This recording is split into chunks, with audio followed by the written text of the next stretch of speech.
The 1960s. A restless time in America. Jazz floated through the streets, young people dreamed of a brighter tomorrow, but deep inside the nation's soul, a wound refused to heal. Segregation was everywhere. Black families were denied homes.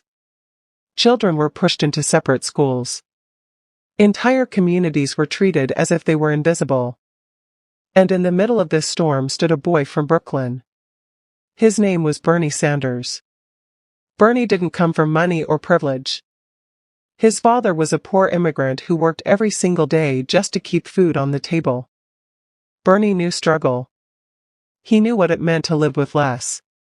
Maybe that's why injustice cut so sharply through his heart.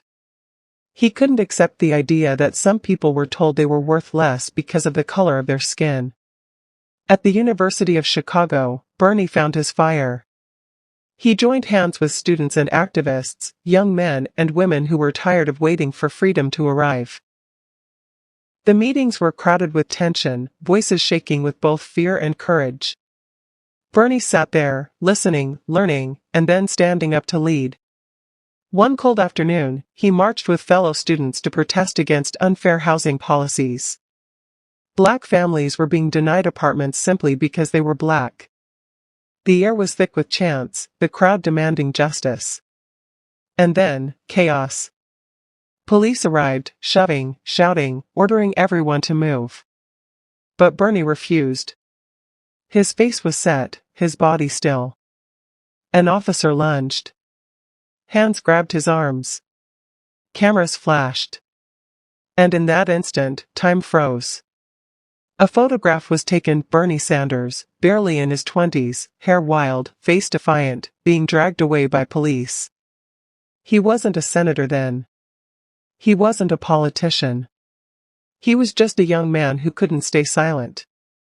Inside the cold walls of a jail cell, Bernie sat with his thoughts. He was afraid who wouldn't be? But stronger than fear was conviction. If this was the price of justice, if this was the cost of standing with the oppressed, then so be it. His resolve only grew sharper. That moment became the first chapter of a story that would span decades. The boy who once sat handcuffed for protesting injustice would one day stand in front of millions, demanding health care for the poor, fair wages for workers, and dignity for every human being. But it all began there, in Chicago, on the hard streets where voices rose against segregation. That image of a young Bernie being dragged by police still echoes across history. It reminds us of something simple, something powerful. Real change never starts in the halls of power. It starts with ordinary people, with students, with workers, with anyone brave enough to say, no more. And Bernie Sanders was one of them. Even today, when he speaks with passion about equality and justice, you can hear the ghost of that young voice. The boy who once refused to move for injustice is still alive inside the man. Whose inspiring story of politician would you like to hear next? Tell us in the comments below.